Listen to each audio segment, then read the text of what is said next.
কানাকুড়ার বাড়ি বেশি, পাগল ছাগলের জুত বেশি।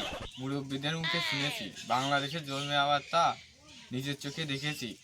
ব্রাজিলের আবার খেলা ভালো না, দেখলেই যায় বোঝা। তারপরেও খেলার টোলা সব ব্রাজিল, বাইরে লাগে না খুঁজা। ব্রাজিলের কৃতি সন্তান, ব্রাজিলের গর্ব। হাজার হাজার লক্ষ লক্ষ নারী যাকে দেখলে পায়েতে স্যান্ডেল খেলে মুখে আগে মারে। যাকে দিয়ে স্পন্সর করালে Naik, Adidas, পোমা, BMW, Mercedes, Tesla, RFL, আকিস কোম্পানির মতো ও প্রোডাক্ট কোনো ফকিরেও কিনতে চায় না। সেভেন আপের তালিকায় প্রথম স্থান অধিকারী ও বিশ্বের খেলোয়াড় জগতে প্রথম সেভেন আপ প্রাপ্ত খেলোয়াড় আপনাদেরই সেই প্রাণ প্রিয় নেইমার জুনিয়র। আজকে আমরা চলে এসেছি তারই ইন্টারভিউ নিতে। তো সুপ্রিয় দর্শক মন্ডলী, দরকার এখন ভিউজ, তাই ভুলভাল তথ্য নিয়ে আমরা 1260 নিউজ। তো স্যার, আপনি কেমন আছেন? আমি অলওয়েজ ভালো থাকি। আমি ভালো না থাকলে মেয়েরা কার মুখে জুতো ছুঁড়ে মারবে?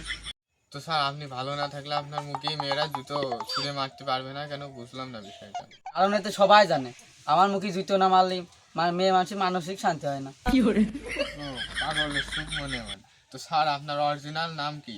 আমি যে নেইমার জুনিয়র এ তো সবাই জানে, 20 লক্ষ 9 লক্ষ কোটি মানুষই তো জানে। তো স্যার, আপনার এই নাম কে রেখেছিল? আমার নাম আমি নিজেই রাখিয়েছি। পাগল হলি এ কত জ্বালা, নিজের নাম বলে নিজেই রেখেছে। তো স্যার, আপনার ভোটার আইডি কার্ড, জন্ম নিবন্ধন সার্টিফিকেট সব জায়গায় কি আপনার আব্বা আম্মা এই নামই রেখেছে, না আপনার আব্বা আম্মা অন্য কোনো নাম রেখেছে?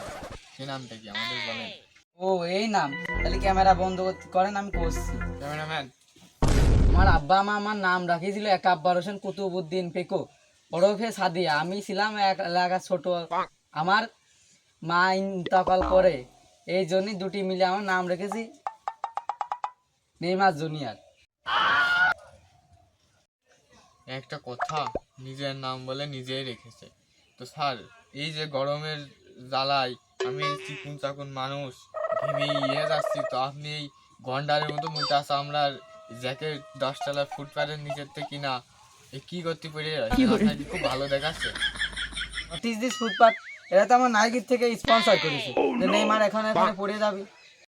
এত পুমা একটা জ্যাকেট আপনাকে স্পন্সর করেছে? তো স্যার, আপনার পা থেকে মাথা পর্যন্ত সবই কি স্পন্সর থেকে নেওয়া? তো স্যার, এই যে আপনার গলায় শিকল ঝলছে, এটা কিসের জন্য? গরু বান্ধার শিকল? আপনার গেটে শিকল মনে আছে? শিকল মনে আছে? এটা তো আমি লন্ডন থেকে 5 কেজি রূপা দিয়ে স্পেশাল কায়দায় বানিয়ে নিয়ে এসেছি। আর আপনার এই হাতের ঘড়িটাও কি স্পন্সর থেকে নেওয়া? না, এটা গিফট পেয়েছি। তো স্যার, এটা কোন কোম্পানি? এটা অ্যাপেলের, কিন্তু রোলেক্স এর ব্র্যান্ডিং করা। স্যার, আপনার এই হাতের ঘড়িটার দাম কত? এটার দাম বলা যাবে না, কারণ এটা গিফট পেয়েছি। তো স্যার, আপনার প্যান্টও কি স্পন্সর থেকে নেওয়া? স্পন্সরের তা তো আছেই, সেগুলা পরি না। মানে জ্যাকেটটাই পরে এসেছি, নাইক থেকে দিয়েছি তো। ও, নাকের ভিতর থেকে দিয়েছে তো। তো স্যার, আমি অফিসে ঢোকার আগে শুনলাম এই যে বাইরে কথা বলছিল অনেক লোকজন, আপনার মতো আবালের সাথে নাকি কোন মেয়ে প্রেম করার জন্য আপনাকে প্রপোজ করেছে। এটা কি সত্যি? আমি যেহেতু মানুষ, এটা তো হতেই পারে। তো স্যার, আমাদের সাথে থাকার জন্য আপনাকে ধন্যবাদ। আমাদের পক্ষ থেকে ছোট একটা গিফট।